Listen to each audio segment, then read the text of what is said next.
天边，逐草四方，沙漠苍茫。最近我们评论区有句话非常的火，叫“人穷莫娶美娇妻，不信你问武大郎”。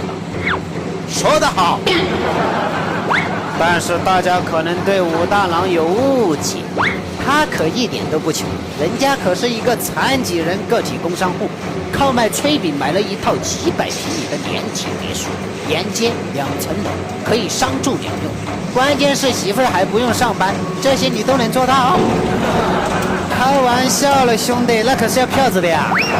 那我们也不要老是去说别人人傻钱多人傻钱，不要去羡慕嫉妒恨，没用。那我们应该反思，同样都是傻，为什么自己没钱？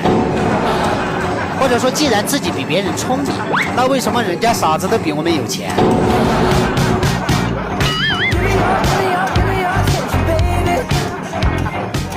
最近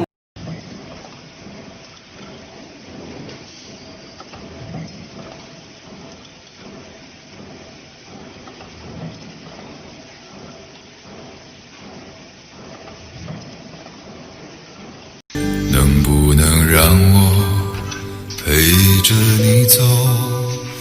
既然你说留不住你，